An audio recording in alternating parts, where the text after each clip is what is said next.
Well, last time we played CLG, I believe they 2-0'd us, so at the very least, I would have the nice feeling of revenge of getting them back for beating us earlier.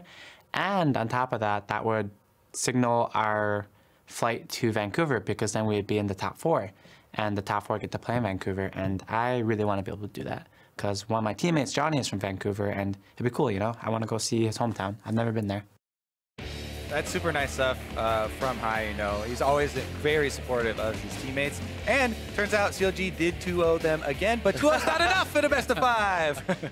Well, welcome back here to the game decider between FlyQuest and CLG. We have, surprise, surprise, Gone the Distance. Highlam is on a team in a best of 5. Somehow we have a 5th game. I don't know how this keeps happening.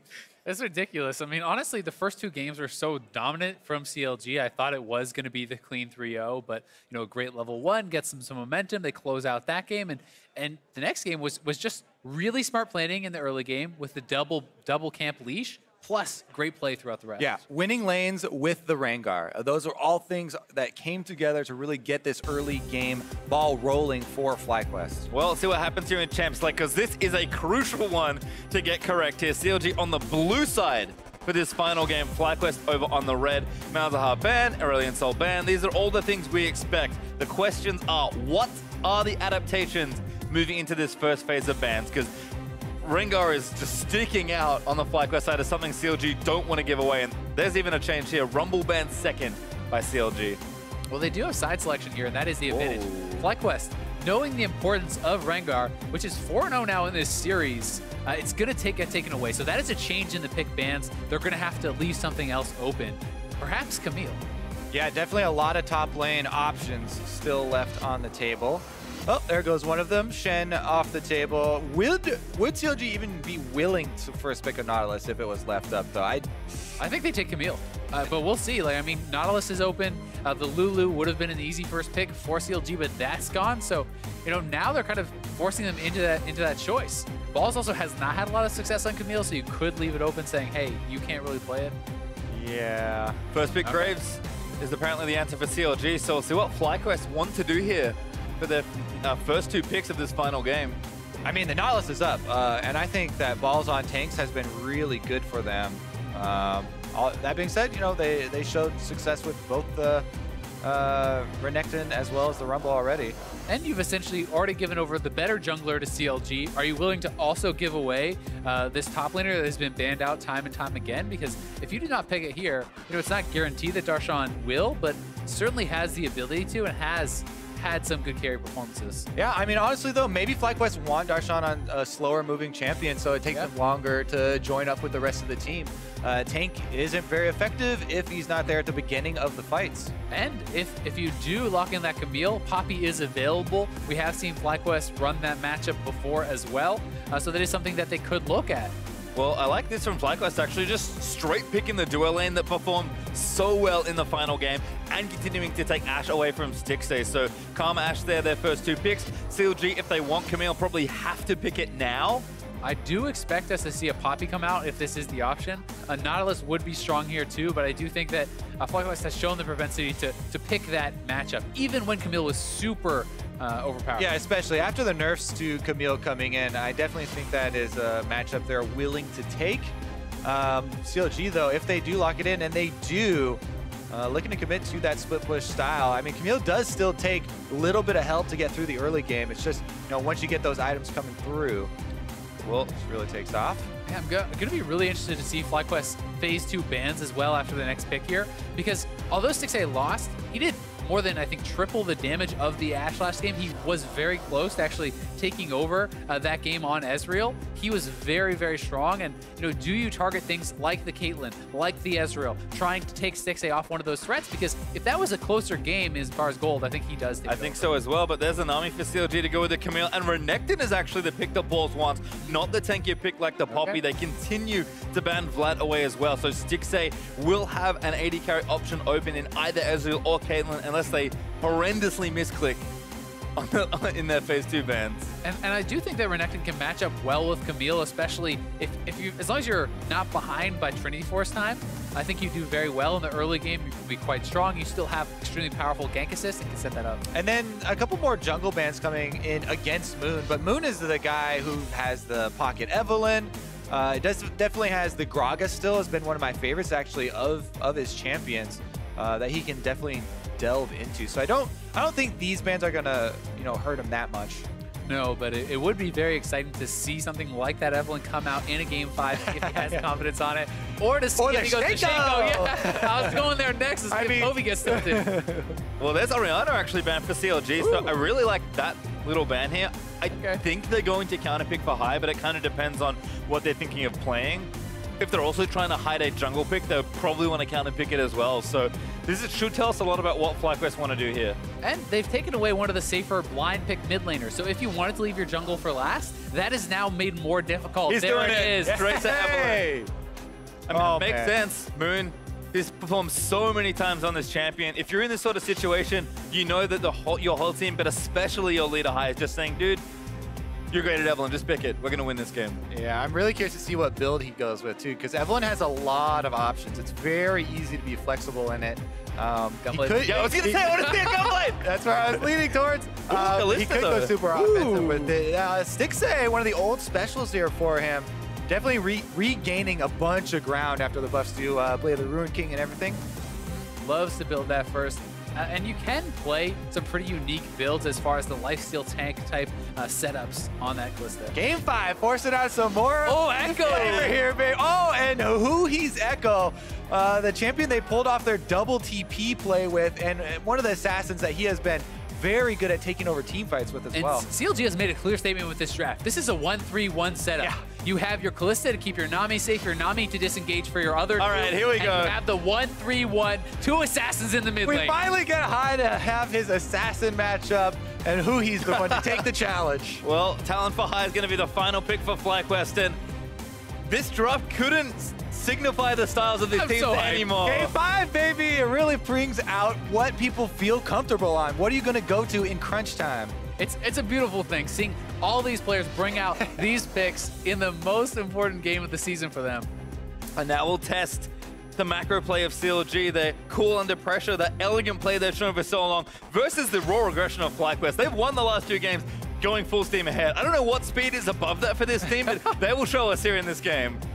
One thing I do want to say is the importance of Evelyn's start is made even more important by the fact that the rest of his team is all AD. He needs to be a solid AP threat so his team cannot itemize very easily towards mass ninja tabis and things like that. Plus, High is all in with this mid lane assassin style. He's taking Ignite, whereas Echo almost always will take that teleport and have more options later into the game. Parkour is great for getting across the map fast, but teleport's better. Yeah. And that's, once again, towards the split push, right? They want the 1-3-1 game.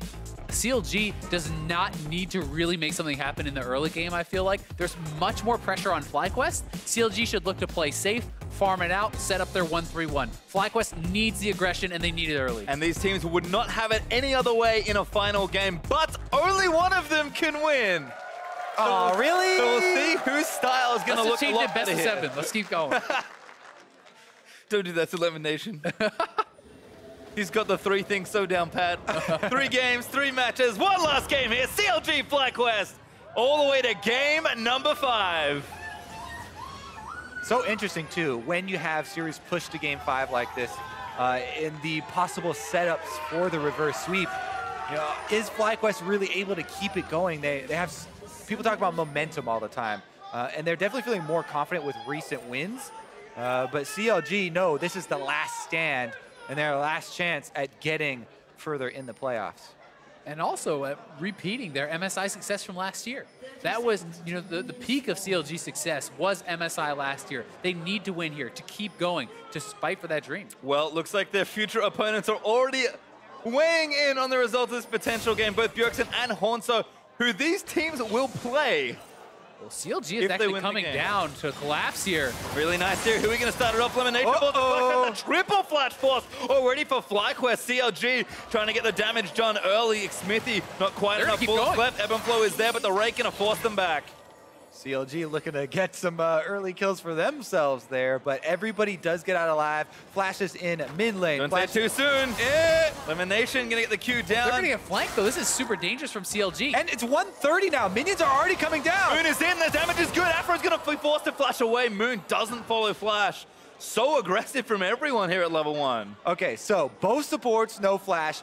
The Talon, though, critically as well. No flash in the mid lane. Could definitely take away a lot of the pressure that he likes to play with. The other thing is that Evelyn does get, fairly damaged clearing the jungle and got harassed pretty early on, going for the wraparound gank there to get that flash off the bottom lane. See if Moon goes for this. One thing you can do to get a lot of life back, starting that talisman, you just press the Q as you walk by the raptors. There's so many of them. It tags the health steal on every single one. You don't kill them. Just walk away and let the health come in. Yep, Moon actually cleared the wolves already and still has smite, so should safely take these raptors, or might even go to red. Great ward from CLG has spotted Moon out though. That's really important information against an Evelyn. Hui just harassing down onto high, but that time winder doesn't quite connect. And look for Hui to really play the early stages aggressively, try to push with his Q, and then try to get a decent amount of gold and base. But it's an all-in in the bot lane. Elimination with no flash. Ignite down first blood. Stixxay, CLG on the board, but there's a trade kill. Outside gets one back, and he's got a flash. He might go after Afro here. Stixxay had his flash. He could have backed up and still going forward. I'm just trying to think what he was thinking was going to happen right there with the auto attack trading. But in the end, 1-for-1 trade. Oh, it's the bubble from Afro. He's been so on point with those this series. Triggers the all-in. And Stixxay, I think he's just accepting his death there. Yeah. You're like, maybe he could go for like the flashback, auto onto that minion and try to hop backwards. But yeah, maybe I just accepted it. And I do think if you think there's no way to get out there, it's actually better to not trade flashes and just give up your death, keep your flash alive against someone like the Evelyn and the Talon. Alright, just going to clean these minions out of the way. A lot of mana being expended by both of these assassins. Level 4 there for both of them as well, so things looking even there. Yeah, and that does go in Hui's favor. If you can actually just make it a wave clear game, just push it back and forth, because you will be the one to push out the final wave, teleport back, and try to come back here with an item advantage. But Smithy's coming down. There's so much aggression. Stixxay's only level 2 and now Artek's being caught. Good flash going to get him out to safety, but he will not be so lucky next time. Yeah, Stixxay did a good job chasing him up into the river there, right into Smithy's waiting arms and getting a free summoner for himself, plus denying a bunch of minions. This is in a very good spot for their duo lane on the bottom side, and it makes it fairly risky for Altec. And Moon moving around here, getting some vision down. He does have the early Hunter's Talisman. He's going to come back and try to capitalize on this TP. Hui moving up, could be in some trouble, has summoners. Waiting, but now he's going to move in for it. Damage is there. Hui already phase dives away. Not quite enough, but really well played. And while that didn't look close at all, if he took one more step forward and High gets the Q onto him with the Ignite up, that's at least a flash. So Hui was very quick there, responded well. Yeah, he knows the wave is going to push towards him, and he's going to wait around. You can see us with Time Winder just fine. Moon didn't want to sit there forever and wait for a commitment, or else he'd get very far behind in the jungle. See, Altec definitely playing scared without that flash. Stixxay getting a control ward down that he bought from that early first blood gold and actually clears the vision completely out from under FlyQuest bottom lane. So Smithy's repeat, if he wants it, could be very successful. Otherwise, FlyQuest just forced to play back now. And you have to be so careful against the Kalista because she can chase you down with that all-in, especially because of the speed-ups and the slowdowns that Nami offers for the Kalista. And now we get into kind of a difficult situation for the Evelyn, because Graves is going to power farm better than an Evelyn can ever. But there's so much pressure for him to create something, a laning advantage because of that factor. Right now, he's waiting around bottom. We kind of talked about how he didn't want to wait around forever. He'll fall behind in farm, and that is kind of happening. He was shadowing down bottom here for the last like 20 seconds, even though his Krugs are up, and Smithy is just base, back out to farming, base, back out to farming. And look at the sense that CLG has that he is around here. They know they pushed it in, so they do not need to move up to force the minion wave. That CS will come to them. So they back off, they play it very safe, because they know that Moon must make something happen. Do not give him an easy gank. Make him force it and put him in a bad spot. Yep, so much of the last 2 games for FlyQuest have been about Moon's early success, so keeping the Evelyn down in the early game when she's strongest is absolutely vital. Hui diving him back onto High as well, but High back in there with a bit of a bleed. Yeah, pretty critical there to get back the end of that trade. Level 6 now, 4 high. And it is a very interesting matchup because both of these champions rely on that third hit. That was a great shot. Smithy's around here. Smithy going in, but High actually going to get aggressed on there by Smithy. Parkours over the wall, but there's the W going to follow him. High back over the next wall. I don't really know where he can go, but he's going to try and get himself out. You can try and time it out to go for an execute as well if he fakes them out here, or just go for the escape. Lemon Nation here to save him. CLG over. Oh, he got the slow, but he's got enough walls to get out. Honey Fruit pops, and High gets out. They do get the flash, though, and Hui will be able to have the push here. So that is still something gained for CLG. Look, Smithy might even be waiting. Doesn't see the next leap. Has level 6, but blue buff is up here for High. He's probably going to lose it with CLG starting it up. They do have to be a little bit careful. One of the tendencies Smithy has had is he has a tremendous amount of alone deaths. He is supported by the team here now, though, so we'll be able to take away that blue buff. Gonna smite it away, likely donate the next one over to Who here. Moon is looking with level 6. High gonna try and make something happen. Hades Embrace down. Who gonna dive back in onto Moon. TP committed for CLG. Is gonna cancel it. Moon just burns the ulti and walks away. It was matched critically, so neither team comes out with that TP advantage. Balls has almost always matched. As soon as anyone sees a TP, I feel like they're making the call, and he instantly matches, because that's so many times this series. Whenever Darshan starts it out, Balls is right there to answer, and then we'll just cancel it right after. And I think especially between these two teams, they have such a willingness to commit to these crazy all-in team fights. If that's about to break out, you cannot afford to be late at all. So he's willing to not make the greedy play and always match. Nice stuff there. Again, Balls just has so much experience playing with his two teammates, High and Lemon, and now a season with all of FlyQuest. And against this very guy. I mean, Darshan and Balls have been playing against each other in the top lane in North America for years. Blue buff over the two here, so the early smite from Smithy not going to cost him anything. Timeline going to snag it. And now going to walk back to mid lane. Serrated Dirk done by he's booking it back down, but Hui, a really good spot here in that mid lane. Again, just shoving it up. He's going to have the teleport back up in 45 seconds and can look to make some sort of side lane play. High, he wants to leave this lane where possible, but without the early start from especially his jungler, there's just not as many options for FlyQuest to be as aggressive. And it's just the fact that Echo is always going to be pushing you in, is a very safe champion. He can match the roams as well with the TP, as he can also use the ultimate to get back to lane, so he has a lot of options to play around, although it would be risky against an assassin to use that ult to get back to lane. Actually pings here around the dragon area for FlyQuest even. They stop off on a couple of the wards though, doing some vision work. NALCS with level 6, so good ultimate to add to the mix. 16 not quite there yet. You can see that push into the bottom lane really helping. FlyQuest, just really good positioning, are going to take this. And Infernal Drake in this game with damage-oriented junglers, damage-oriented top laners, assassins in the mid lane is very big.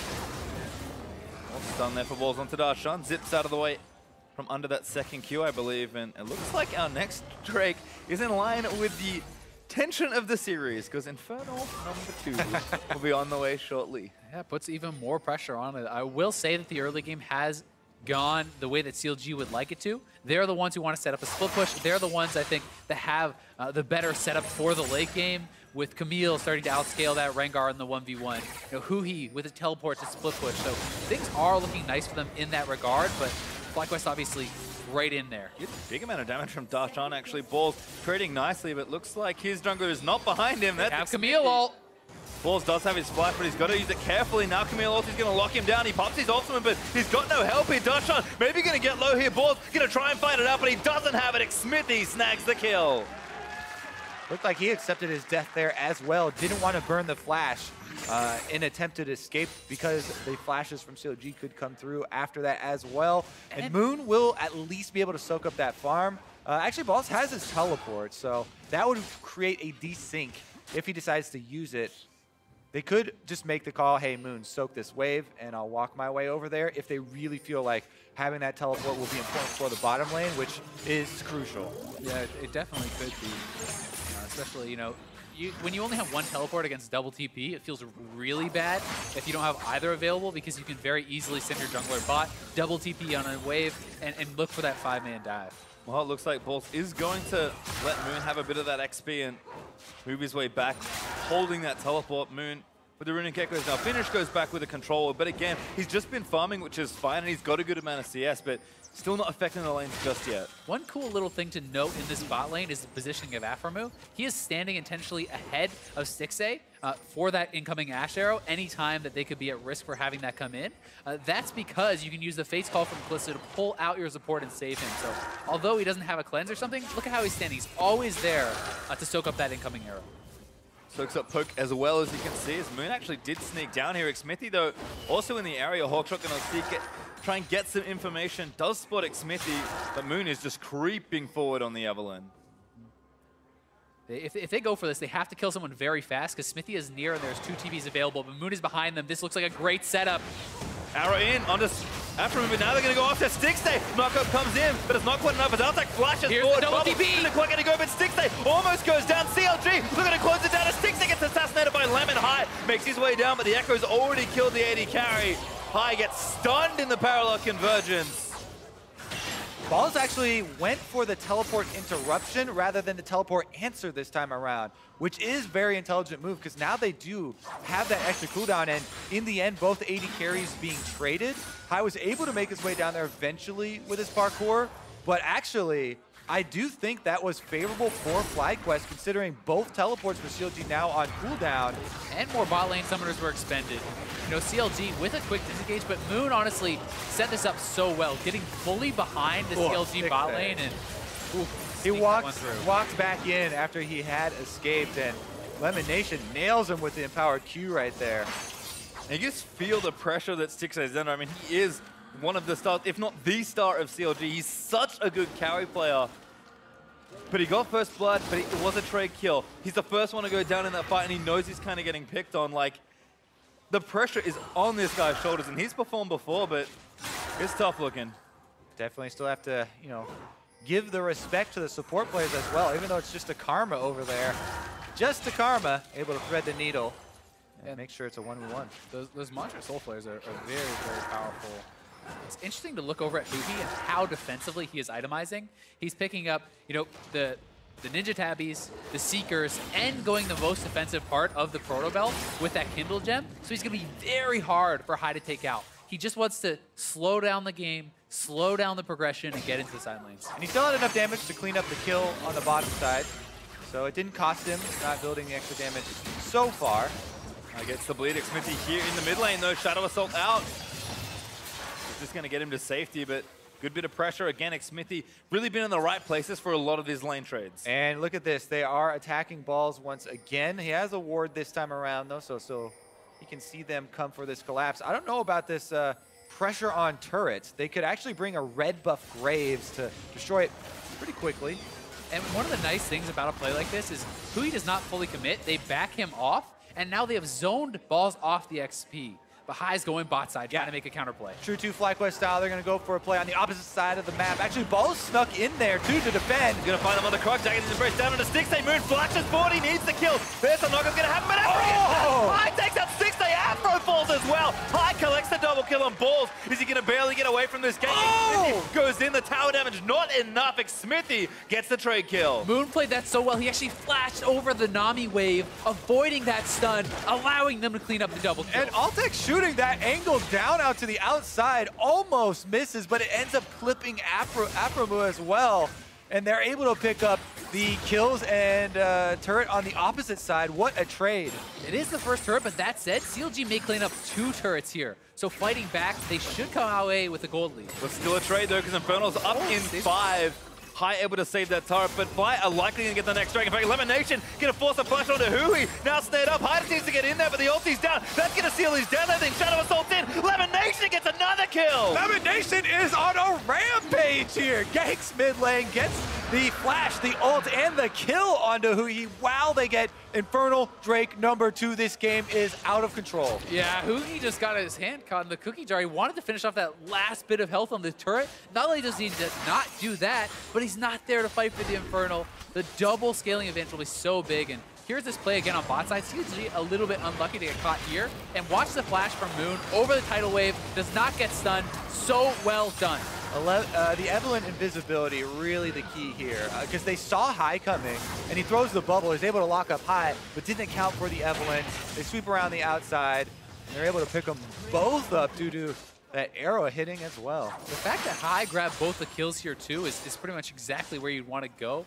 You know, get it snowballing on that Gary. Yeah, from CLG's perspective, if they are to snowball right back into this one because the gold lead is very close. The big differences are those Infernal Drakes. If they are able to get back in this one, it's going to need to be off of, you know, this Camille scaling, right? Her Trinity Force is getting pretty close. Has to see a mat. They focused on that side, and they're still focusing on that side. Ultimatum's still there. Balls just can't get out in time. He tries to dash away, but Darshan is going to chase it down. Good bit of healing, but Darshan still gets the kill again.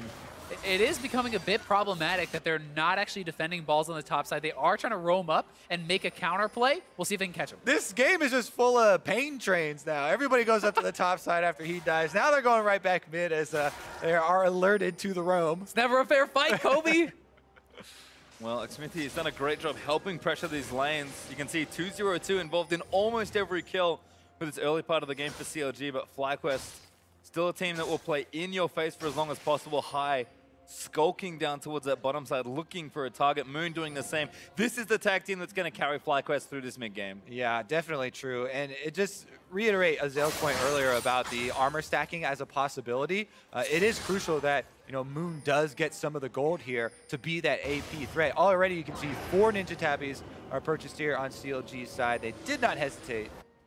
No, not at all. And Darshan, while he is going to build aggressive first, likely see him go Triforce and then probably get something like a Titanic, you can build tanky after that. And you can stand up very well to the rest of these members. Moon hoping someone else walks past, but Altec is going to pressure this turret. Hurricane not quite there yet. In fact, both AD carries should be starting their builds in a very similar fashion. Blade of the Ruin King's done. Runen's on the way next. There's a proto belt now done for Huhi. Although we're still looking again for Darshan Trinity Force, Play Cleaver done for balls, and the BF Sword again for High, so looking for a lot of that early damage. If FlyQuest can find the right targets, High especially will just destroy them. And the one-on-one between Huhi and High is going to be so critical. If someone can get this big edge in that unlocks the split push completely for them. Interesting allocation here as FlyQuest opt to rotate 2 up to the top side. Try and get some pressure onto Darshan, but their middle turret is so low, I don't know if High alone could hold that. That's like 1 auto attack from 6 and maybe 2. He scares him off though as the roam comes back down from the top squad. Yeah, both sides kind of bail out of the play as Darshan is able to clear it out. Then High, you know, with the rest of the members missing, can threaten that engage too. So both teams playing with a lot of respect for the other team. This is game 5. There's so much additional pressure on the line. You know, one poor decision can cost you the game, and oftentimes that can make players play at a more measured pace. Yep. Love game 5 full of all DPS champions. True. It looks like High goes back down towards that bottom lane to match Huhi. This is kind of the framework CLG want for that 1-3-1, so this should get better as the game goes longer. High, though, right now looks to have some sort of 1v1 advantage, but he can't see what the rest of CLG are. Definitely can. And another thing I'd like to track is, will Aframu go for an earlier Mikhail's this game? He never picked one up last game. We don't have QSS. The Ash arrows were insane from Altec last game, and I do think that Mikhail's can be quite powerful to help with that. Buy Mikhail's, save a life. Altec has been very accurate with those arrows from an abnormally long range as well. We'll see if he does get more of those shots. I mean, he's got a lot of Fog of War to fire them from. One thing about the ward coverage of FlyQuest, they've protected their territory very well. And if you shoot the arrow from your Fog of War, it really does increase your chances a lot with being able to land those. So much more difficult for the CLG members to dodge. High's actually going to move towards the top side of the map, maybe due to the fact that Darshan looking strong with that Trinity Force now finished for Camille. Black Cleaver also now just picked up for Xmithy. There's a Drake up in a minute 5, so FlyQuest, see if they can continue their run on that objective, or if CLG and that 3-lane pressure is going to start to really cause problems now that we're 20 minutes into the game. Definitely true. Both teleports are ready for CLG. Even though the 2 Infernals are there for FlyQuest, the gold is fairly even. And it does okay, that one not going to find a spark. Good attempt though. Narrowest of margins keeping 6A alive there. He was gone if that hits. Yeah, Moon was there as well for follow-up. He's been really good about sitting in the correct part of the lane and kind of doing what he needs to do. And actually, The Triforce now being done on Darshan means Ball's time in this one-on-one is kind of over. It becomes very difficult to match up with that power spike, and the additional true damage coming out with that Triforce proc is so big. Exactly. That's why we can kind of see him hugging the turret instead. But goes in. Straight in onto it, but Stixay pops the blade high. Actually gets bubbled up. TB's coming in. Darshan going to make it first over the looks of things. They are going to both complete. There's Hui, excuse me. Darshan already here, and now Boss. That's going to run away. Parallax Convergence going to set it up, but there's Boss diving straight back into it. Hui, he's going to look to go down, but he also keeps himself safe high. Tries to get onto Stixay, but it's not quite enough as he flashes back forward. Stixay so low. Bubble hits on the high. Outtake in the front line. Stixay takes down high. Darshan, he's going to die to the volley. Tags him through the Raptors. Another one-for-one trade. This is a sick game. What a team fight. Holy moly. All the flashes being blown there. They're still sticking around. Oh my goodness. The 1-1 trade. Turret's going down. Gonna get aggressive. FlyQuest outtake caught by a bubble. Moon gonna run a screen to try and cover for his AD carry. This should be the end of the siege, but we'll see. FlyQuest playing crazy. That's what I like to see. Everybody taking lots of damage. Flashes in and out there. Just barely trading the kills. Yeah. Almost every flash expended from FlyQuest there, going in, going out, such a close fight. Alltech, no, Moose not quite far enough forward, and now Stixay gonna look to take him down. Arrow does land and takes a couple of turret shots, but here's the second TP. Darshan makes it down. That's gonna be great. I mean, they stay for the Drake, and that's what cost FlyQuest that kill. Afromoo on the Nami has landed so many Aqua Prisons, and this one, the confidence to go for that flash onto Alltech, earns them an objective. All right, we all need to calm down a little bit, I guess. That's what this is telling us. Everyone relax. The Aqua Prison is actually deceptively hard to hit, too. Like, it's super hard to hit. Yeah. If you play Nami one time, you're like, how does anyone land any of these? Without slows on someone before them, it's definitely difficult. Good flash there from Afromoo. Gets Alltech. Whew. And you know, it's kind of nice to have a spot to just let some of the tension slide away, at least briefly. We'll get news on what exactly is happening, but we do have a pause here. And I mean, it's kind of funny that this is the only time in the series so far we've had a pause, but I think it's fitting given the situation. And I think the thing I really love about Best of 5 is it tests all your skills. And we're expecting shot calling to be a big thing in the series. We test mechanics, we test macro. What's your drafting like? How good are you at adapting? But team fighting. More than anything else, Best of 5s test your heart. And these two teams have so much experience that, I mean, we're going to see really what these teams are made of. I mean, you know, saying it tests your heart sounds kind of funny, That's but it's Captain very Planet stuff. It's very true because it's one of those things where team morale, right? That is so massive in a best of 5. If you allow your team to feel defeated, it's so easy to have a landslide defeat, and you need to stay motivated. You need to keep up the confidence in your practice. That's why we've emphasized so many times the importance of how many veterans are on both of these squads. CLG, you know, one of the squads that's been together the longest. High, Balls, and Lemon Nation as a trio have played almost their whole careers together, and definitely showing up pretty big in this best of 5. They certainly are, and they just have so much experience to lean on from being in tough situations time and time again. They were able to pull it back. You know, they know that they can do it. And they have the faith in their team to be able to execute on these plays and to play, you know, risky comps with high barriers of execution. Eve Talon in Game 5. We're back at it. Let's look at this crazy fight again. Yeah, let's take a look. All right, so that was one Aqua Prison onto High to delay this for the teleports. Now, Balls didn't want to cancel this because then his team would be left with odd numbers, but completing it does open him up to a decent amount of harassment. Then they almost stun lock Kuki there. Everybody gets out of his ultimate when he goes back in. Yeah, and High even W flashing in for more damage does get picked off, and it ends up being a trade. It's such a close fight. And what killed High? Another Aqua Prison from Afromoo. And then the initial play does continue. They're trying to force down. It ended up being Alltech that was caught off that, which resulted in CLG going towards the Dragon where we are now. At this pause, Game 5 here, 22 minutes in.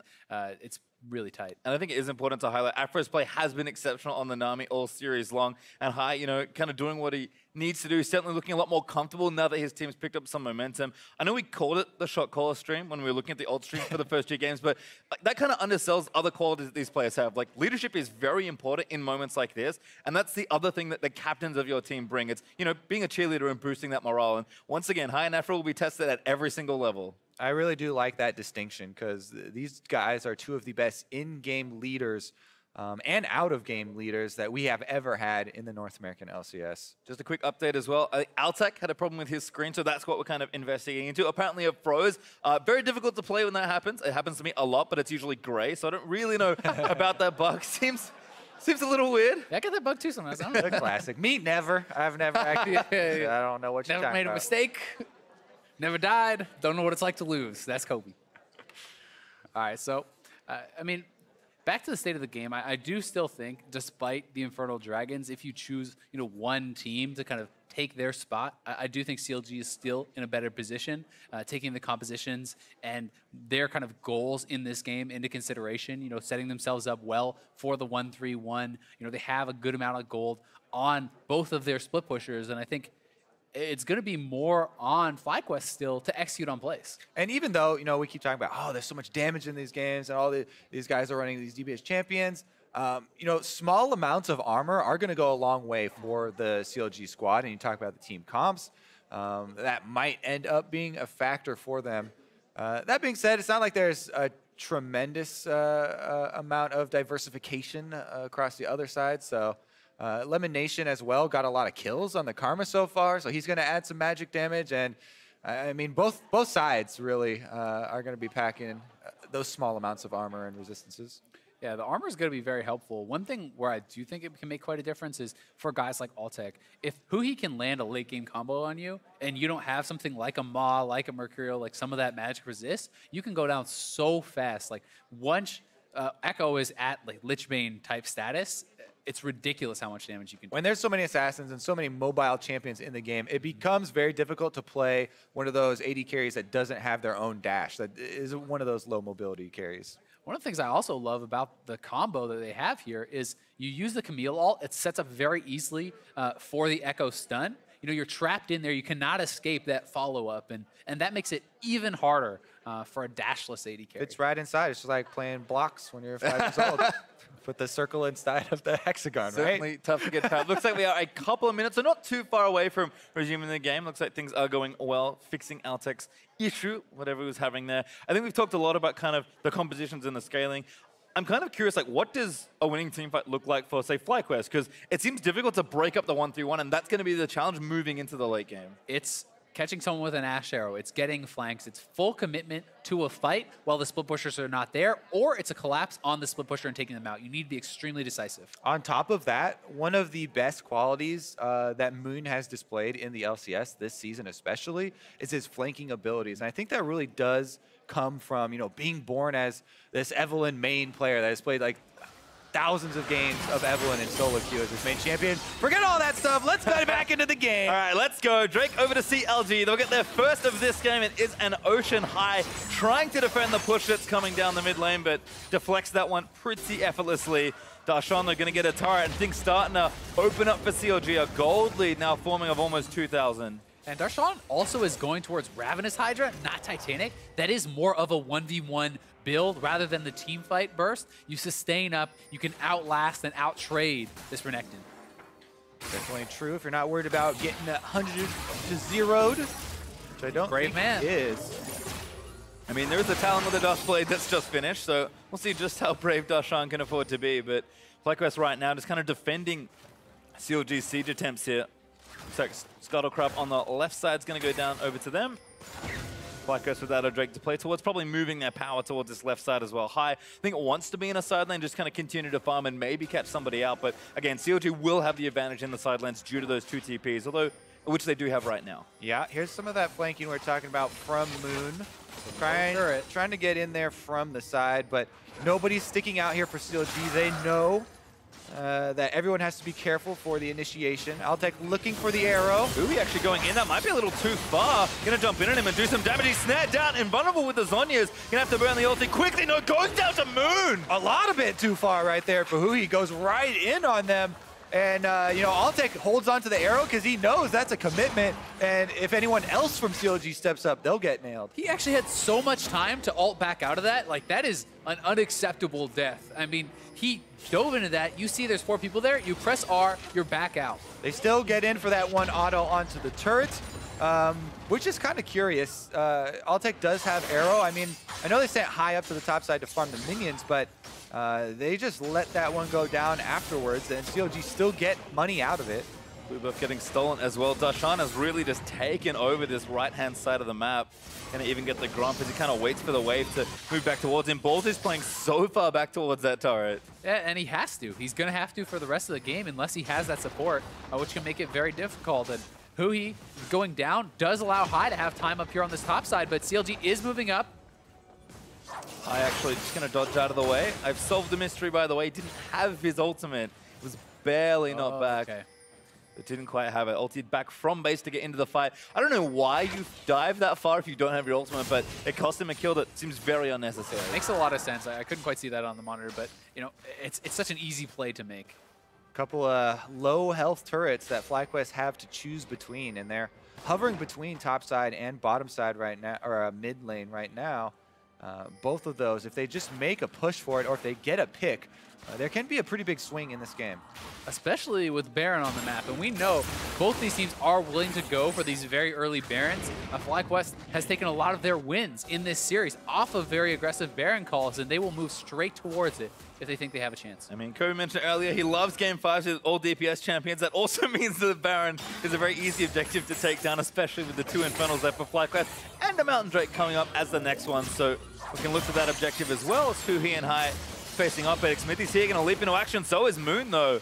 2v2 backs off. Both mid laners pulling their jungle cards. Haha, here's mine. Now you back off. No, you. Okay, everybody playing fairly cautiously here as they are able to take down the control ward. And you can tell, you know, CLG still trying to split this map apart, buy some time there for Darshan. He probably is the one who can gain the biggest advantage as far as their lane spread, and the rest of them are just trying to keep these low health turrets afloat. And it's really, a lot of it is on the 3-man squad in the split push, as funny as it sounds. You know, the star ends up being the guy who's in the side lane, but this 3-man squad cannot get picked off. If you do get picked off, if you do not maintain control, the entire split push falls apart. Well, looks like CLG again just happy to wait and keep the lanes pressured back and forth. It is tough for FlyQuest to do much with those 2 turrets still up. The turrets are low, but they are not gone, and that's a huge difference at this stage in the game. CLG again just taking over, and with that Mountain Drake up in a minute 30, FlyQuest will struggle to get in there and try and contest for it. It also means that a teamfight victory is worth that much more. You know, if you win a fight as FlyQuest, you clean up mid turret, you clean up top turret, there's potentially Baron. Like, the swing that can happen off of a fight like that is insane, especially when you add in the double infernal power that they do kind of have in their back pocket. Well, it looks like High is continuing to 1v1 Huhi, and he's actually 2 levels ahead, so CLG going to look to try and cover, perhaps as FlyQuest cheat towards the left-hand side. CLG sticking pretty firmly in mid right now, just kind of waiting, making sure those waves are pushed in and that they've got the side lanes kind of guided in the correct spot here. The trio for CLG here, Stixxay, Afro, and Smithy, do need to be very careful when their side lanes are pushing. Darshan and Balls again. Darshan takes a few turret hits, but doesn't seem too upset by it. Yeah, at the moment, though, CLG are getting a pretty good push, and they've called over Stixxay, trying to take the turret down. Now FlyQuest need to make a response. Do they go to the Baron? I mean, High is already over there. Yep. They might make the rush. Very risky. Here he goes. The teleport has been pulled. This is FlyQuest at their best. They love these aggressive Barons, but CLG are already in the area, using those TPs to get in. Baron is low, though. Arrow going to miss onto Smithy, and FlyQuest, they pull off the Baron. Oh, yeah, they wanted to bait him in a little bit closer to be able to land that arrow. Both teleports were used by CLG to answer, though, and now it's the spread. And they have the mid lane track. CLG's going to run right up mid and go for this mid tier 2. Moon is behind, though, so they could look to set up a flank and the following fight. Here they are, swooping around. Moon's got positioning behind CLG. They are grouped up as 5, though, and if they just turn... for him. That's so smart. Look at Huhi trailing the team, trying to keep track of him. Darshan may be caught, but CLG going to run out together. High, leaping over a wall to try and start something. Ball's going to get Darshan. Moon already spotted. Aquaprison not going to quite connect. Safety in numbers here for CLG, and they are able to keep the pack together. After getting this turret, now they can circle back around, try and defend. Oh, actually, they're flanking themselves. Oh, Darshan actually may be caught here by elimination, but they can actually cut the wave and prevent that turret from going down. FlyQuesters don't feel confident in a straight-up 5v5. Now they have positioning to move towards the Dragon. CLG have really out-rotated FlyQuest after this Baron did not work. completely out-rotated. The top turret for FlyQuest did end up going down, or CLG's turret in favor of FlyQuest. So they got a little bit of gold there, but definitely outplay there by CLG. And nice maneuvering to at least get this mountain. So they might have comparable pressure around objectives like Baron. Oh, the fight though! High actually trying to leap out, but he can't get out of the ultimatum. Hui managed to take him down. This is honestly super scary now because you give the Mountain Dragon over to the Kalista team. If they can get control of the Baron area, it is not a 50-50. It is a very heavily Apricot inside. Arrow gonna find it, but not quite there. Hui looking to defend his support. Does do so successfully. Moon doesn't go all in with the ultimate. The difference between these two games, just in the arrows landing versus not landing, is so big. And here is high, ultimatumed in, nowhere to go. Yep, good job there by Darshan to jump on the pick, and CLG are able to get 2 for 1 there, basically. See again, Stixay also building pretty defensively for an AD carry. He does have a QSS, which makes sense. Looked like Afro didn't go for Mikhail, but Asterix as well. I think it's such an intelligent build because FlyQuest, their team fight peters off pretty hard. You go in, you have the initial burst from Moon and High and the ultimate from Balls. If you don't kill someone right then, your team fight will start to fall apart against CLGs, I think. Afro chunks. Moon doing a healthy amount of damage with the Leandries, but kind of needs another item to really get things going. And it does feel like CLG have put themselves in a spot where they've got a good gold lead and the waves are all starting to push back up. Saw TPs have about half the cooldowns left. Stixay may be caught here by Moon, but he's got a turret to get safely back to. And now Stixay's on the offensive. Darshan in, finds elimination. That's going to force a flash. Balls tries to defend. High with a GA, might look for a flank here, but Darshan's ultimate is just coming up now. As Ball's ultimate expires, they will be at risk, and CLG could force Baron. Hui is going up to get the top side, pushing even faster as well. A lot of vision for CLG around this Baron to set up.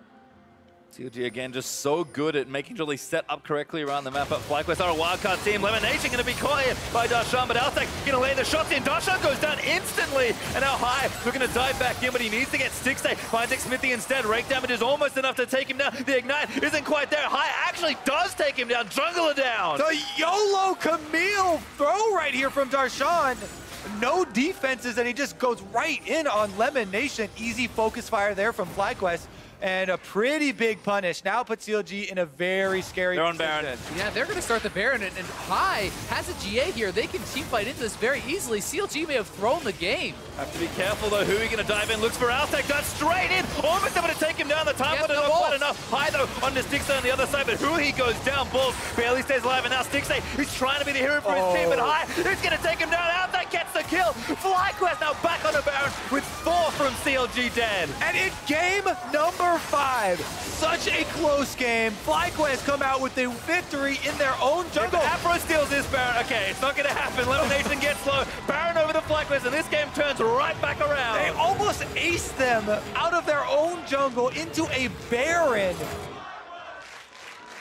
That is just a disaster play here from CLG. I mean, in the 3v5, very hard to do anything. Hui does not have his ultimate, gets a lot of chunk damage out. Stixay flashing in. He thought he would get the reset, kill off Balls, but he's not able to do it. Flashed in, doesn't even get the kill thanks to the Karma Shield, and now it's a complete disaster. You can say that again. And Stixay just looks crushed.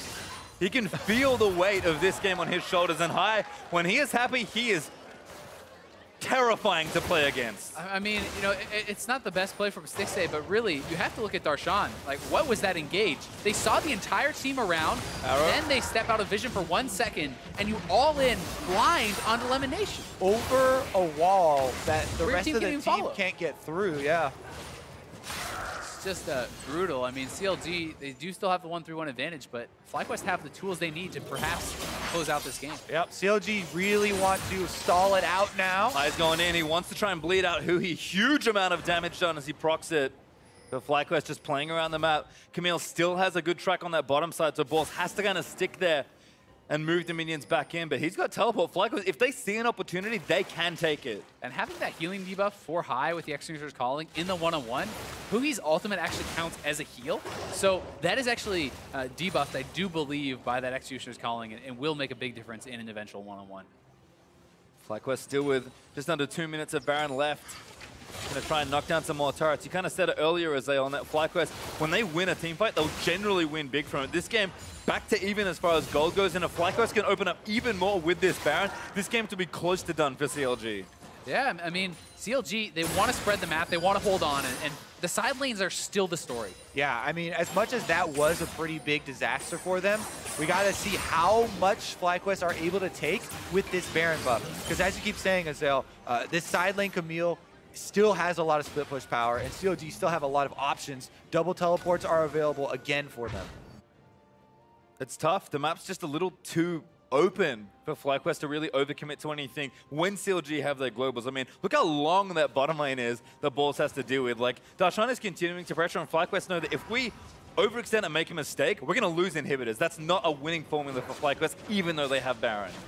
Yeah, it's a tough call. I mean, you have to fully commit to a fight when you do see the opportunity, but at the same time, you pick the wrong fight. Oh, Stixxay gonna be caught again. High looking for it. Stark's gonna proc. High flashes in. He's trying to go straight for it. Stixxay getting low, cutting it up, but High manages to take him down. GA's gonna pop. Where's the rest of FlyQuest? It's the double TP, I think. Who is in now? Darshan can join as well. High does get taken down by Darshan, but Moon. Zonya's in the middle of the parallel convergence. Altec still needs to keep firing. It's 4v4 right now. And this is Elder Dragon that's coming up in a couple seconds, so they can use this Baron buff to push up the minions, and now they're getting vision around that Elder Dragon. This would be a tough fight if CLG want to take it. I think they have to, though. There is no escape from the Camille ultimate. That's what they're looking for. And no teleport from Huhi, so he has to walk from base. If they can delay them, it's almost gone.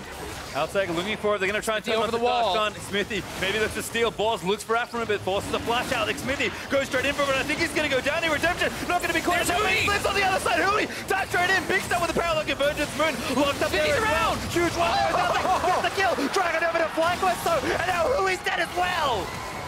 They're going to keep going after Moon. Now going to go down, I think. Lemon's going to tie him up. Altec will move in for the rest of this kill. Disaster again for CLG. We'll have to see that again. It actually looked like the dragon leveled up or something. It looked like the HP went up there. It leashed back to its spawn as both junglers smited it and then healed up a little bit. Altec ends up getting it with the auto attacks or the volley, I believe, and now it's FlyQuest. Back-to-back huge teamfight victories and huge objectives. They might just try to, we'll see how far they try to push this. Still 20 seconds left. They're trying to take this up. I think they're trying to end. They do so much damage. 20 seconds. I think they most can of end. CLG are back. FlyQuest are going to go for it all right this second. Stixxay the only one to defend for quite a while. FlyQuest going to try and end the game high. Plenty of damage. There's one Nexus turret going down. Nexus turret number 2 as Stixxay tries to fight it out, but he's going to bleed down. High gets the kill. Nexus open and FlyQuest reverse sweep CLG and push Altec and the rest of the team all the way to Vancouver. What an upset and what a turnaround from FlyQuest. They bide their time, they find the perfect fight around Baron, around Elder, but CLG, they had that game and they threw it all away. What makes it even crazier is the way this series went with the first 2 games completely in CLG's control, dominating victories in game number 1 and 2, but then FlyQuest come back with the assassins for Moon and High, some first blood kills, some early snowballing, and they absolutely rally to take this series. I mean, High was so big in this game. You on an assassin doing the most damage in the game by far, really getting a lot of work done here, but you know, CLG had their chances. They were set up so well with the 1-3-1, with the side lane advantages. They overforced by Baron, and that cost them the game. I mean, I don't often say that players with this much experience are subject to nerves, but at some point, the tension, the pressure, it does get to you, and it's hard to say if Darshan makes that play, just not thinking the same way he would normally do in a different situation, but FlyQuest are a team that say never die, and this game, somehow they held on, game after game after game. And now with smiles on their faces, they'll be moving on to the semifinals. You have to feel like Darshan felt pressure to make something happen because he had this advantage for so long in the side lane, and while Balls could not fight him, Balls was holding, right? Like, he was not able to actually push and get anything from that, and it felt like he said, hey, this is the big play I can make. This is the game win in my eyes, and he went for the big play. What a great series. I really enjoyed that one. Glad you were here with me, boys. Oh my goodness, and an exciting way to end it out, you know, regardless of the little nitpicky things that we can go over. So many good setups there.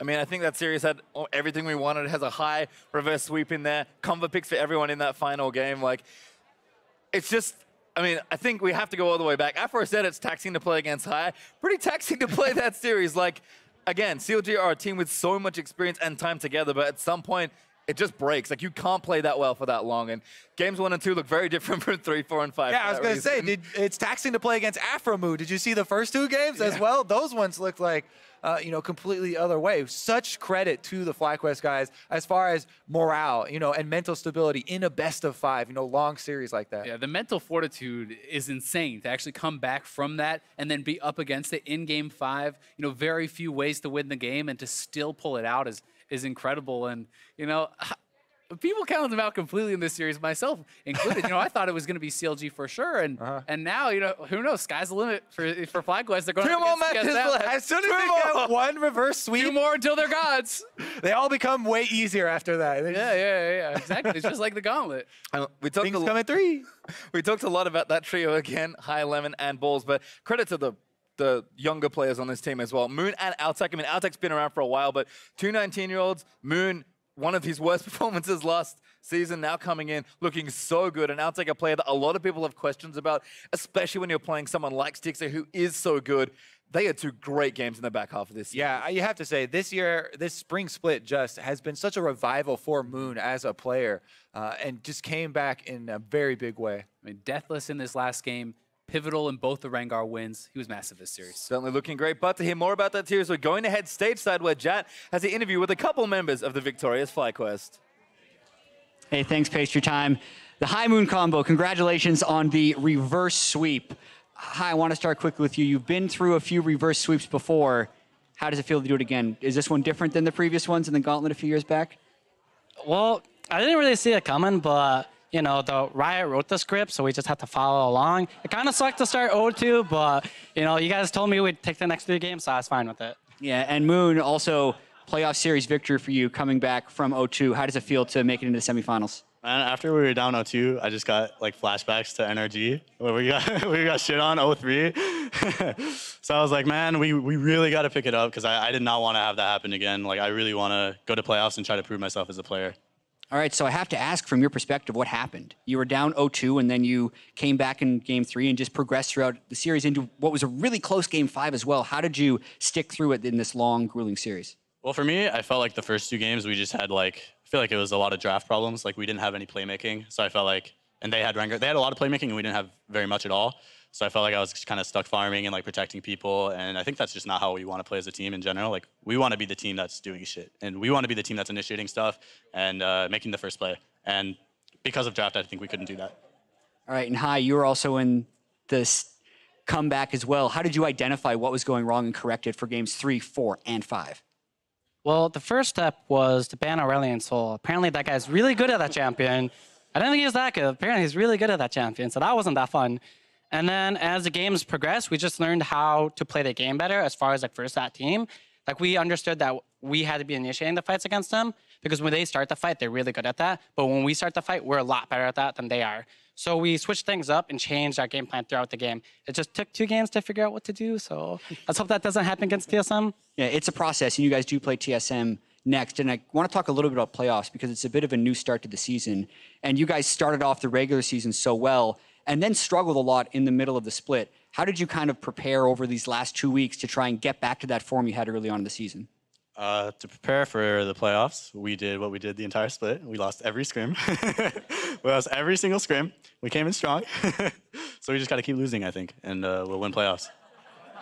All right, and final question, Hi, you guys do now match up against TSM, almost old rivals for you. How do you see that match playing out, and how do you prepare? Well, I've never lost in playoffs except for to TSM, and that's 3 times in a row, I think.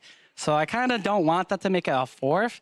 They play really well, and Bjergsen's probably the best mid in NA, so it's definitely going to be very hard for me to, like, you know, show what I got against him. But I'm looking forward to it, and I think I can take it home.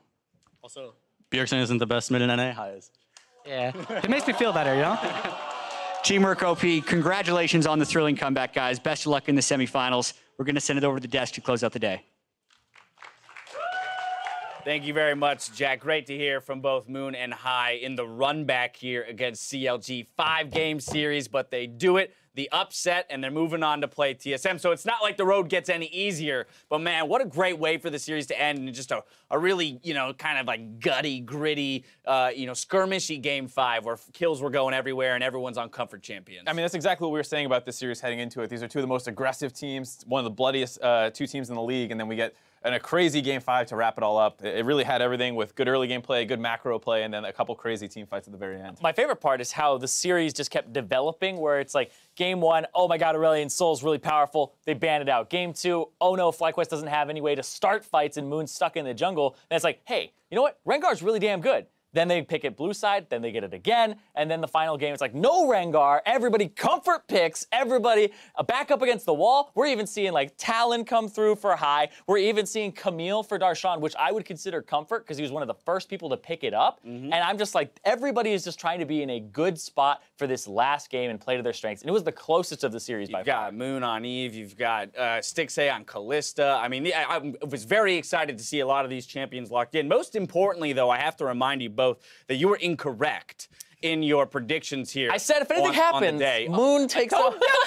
Don't try and get out of Weezy. You know why we were wrong, right? We're wrong. It's all right. We were wrong because we believed in CLG. And as soon as you think they're going to win, that's when they lose. Kobe will tell you. It's truly Kobe will be the first one to tell you. But this was a crazy game, and I want to work our way kind of backwards through it from a gameplay perspective. Take a look at that final fight that ended it all, and then work our way back through. So here it is. I mean, it starts off the back of High basically trading 1-for-1 against Stixay. That allows FlyQuest to get this inside track on the Elder Dragon.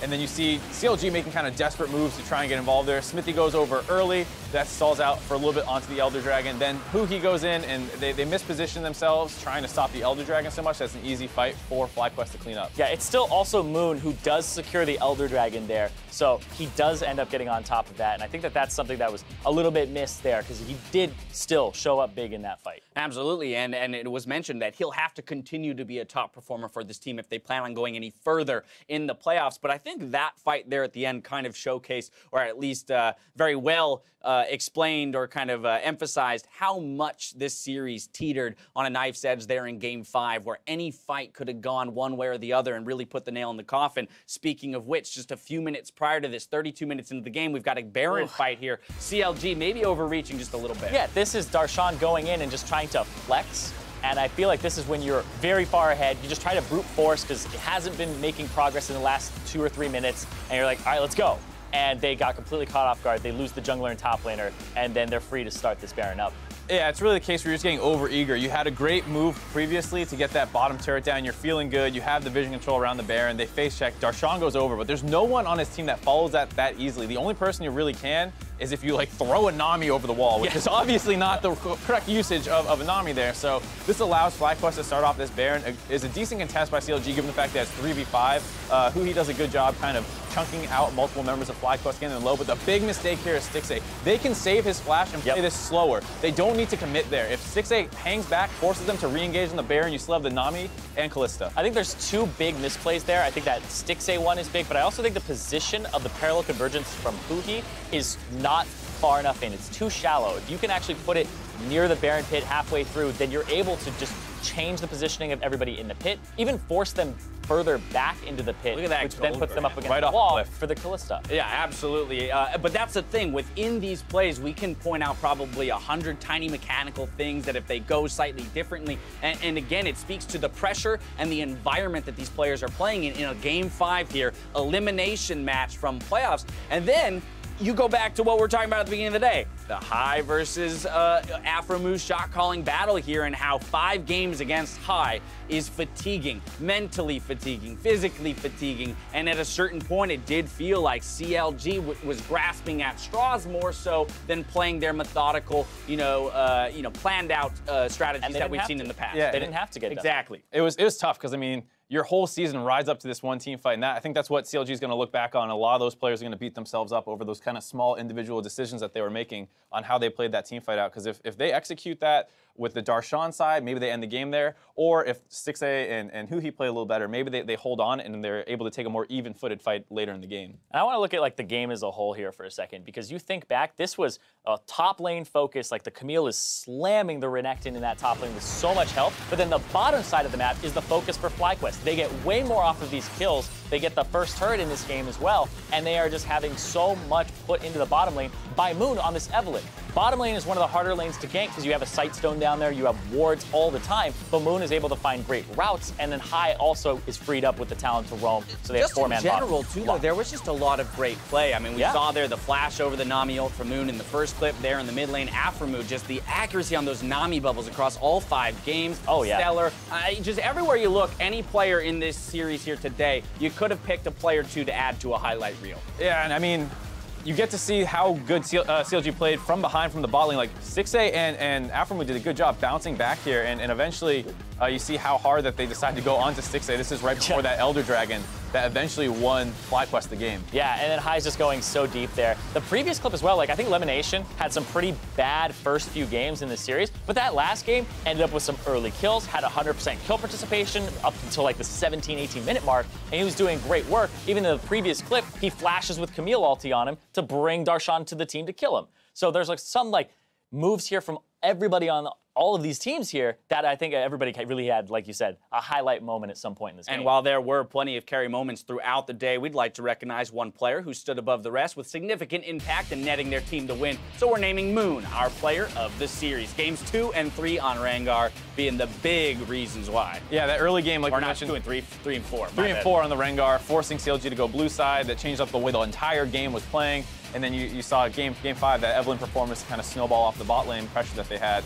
And I mean, huge redemption story for this guy, given where he came from at the end of Season 6, kind of seen as a bit of a failure almost in the sense in the league where he wasn't able to perform, and now totally bounced back. And this will be his first semifinal performance ever moving forward on a team that, you know, has pretty much made the finals except for Altec. Right, and one step closer to being gods.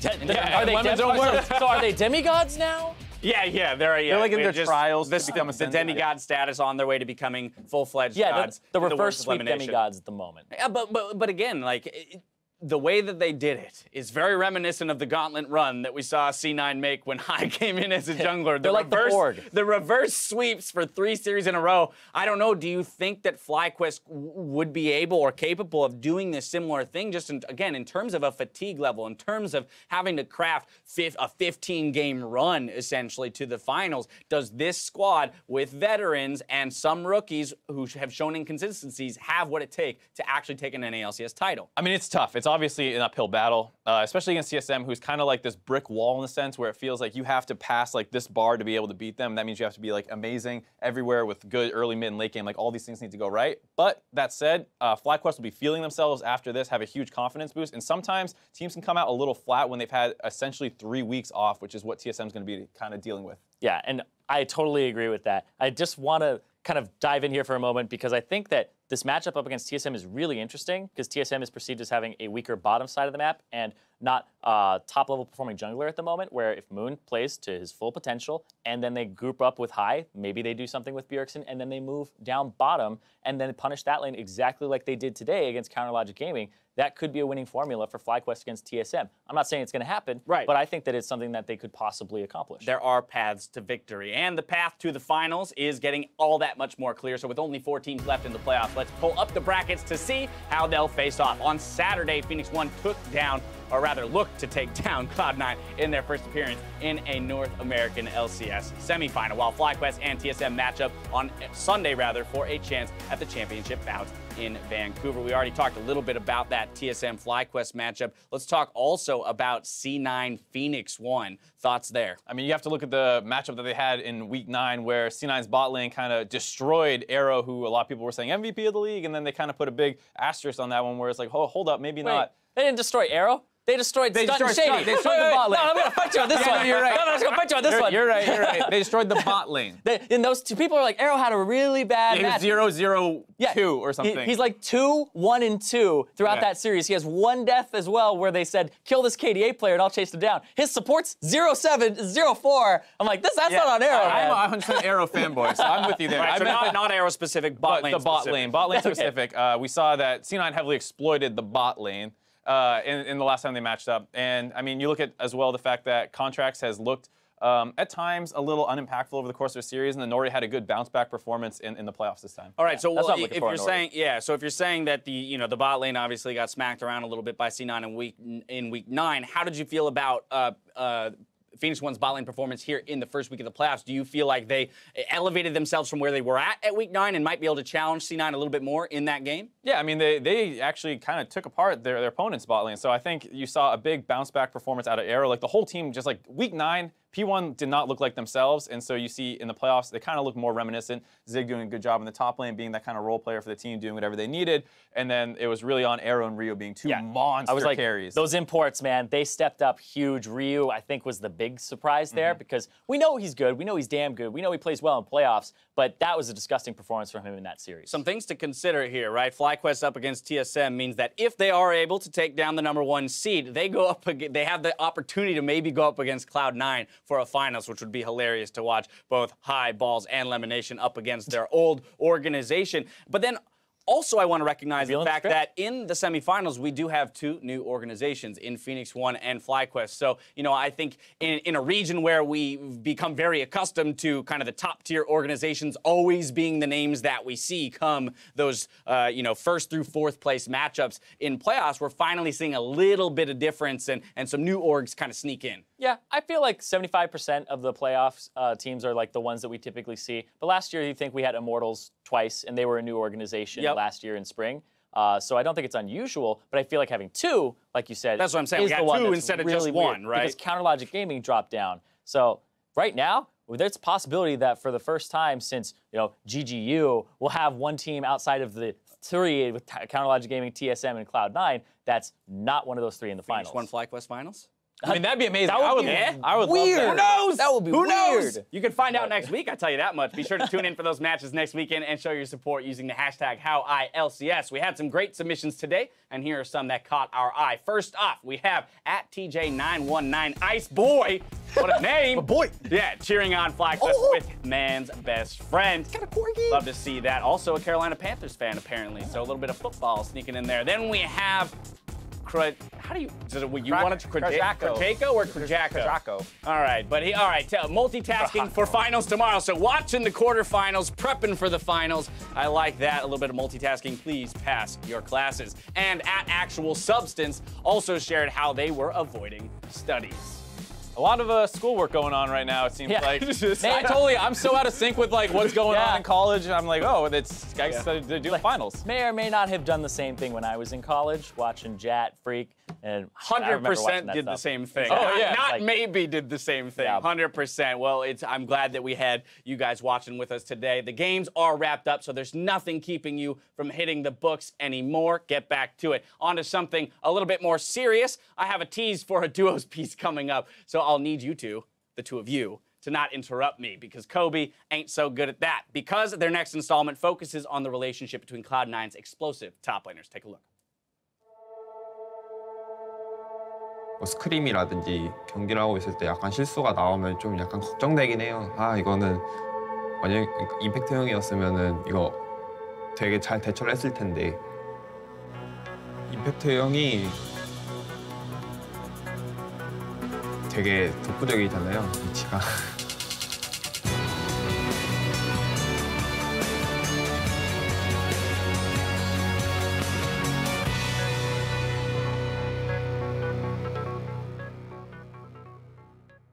An interesting dynamic that I'm actually very excited to have a little bit more clarity on, especially as we've been asking the question all season long, where exactly do Ray and Impact fit into the team in a sub scenario?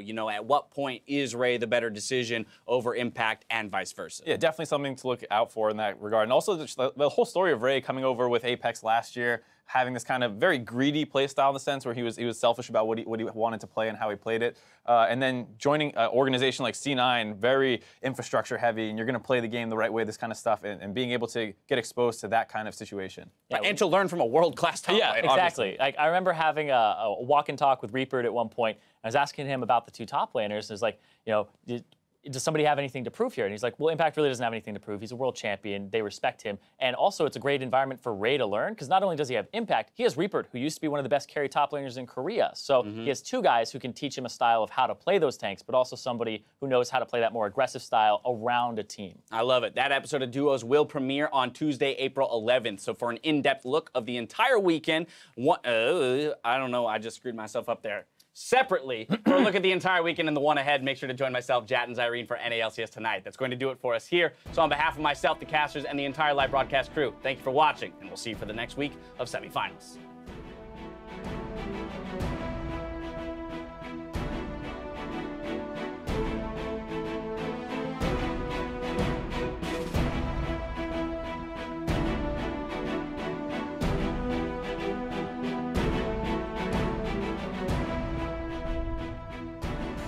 Our second spring quarterfinal playoff match, FlyQuest versus CLG, starts right now.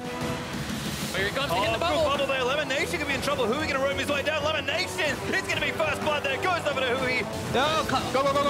Watch Ezel, Zach. No, we can kill. We can kill. We can Yes, we can do Baron. Baron now, Jay. Come. I got it. Baron.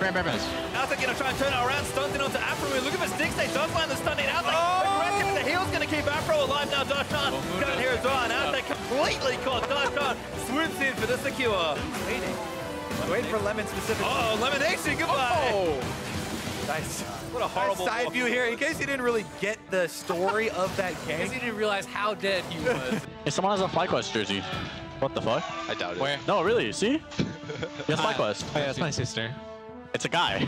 Oh. Darshan's over the wall trying to stop that. We're looking for it, but Darshan going to be disrupted. They take it. He's in the pit. He took down Baron. Fight. Take a slow. Cannon's almost there. Go. Kill Ash. Nice. Pressure is just everywhere. Looks very similar to game number one. Oh, man, he is toast. Leap in for it. Afro move there to defend, but the shockwave's enough. Really nice play from FlyQuest. No flash. Nice. Let's go. What a series, and it looks like FlyQuest are going to push us to that game number 5 to decide it. There's a knockup going to happen, but Afro High takes out 6. They Afro falls as well. High collects the double kill on Balls. Is he going to barely get away from this game? He goes in, the tower damage not enough. High though on the Stixay on the other side, but Hui goes down. Balls barely stays alive, and now Stixay is trying to be the hero for his team, but High is going to take him down. Out that gets the kill.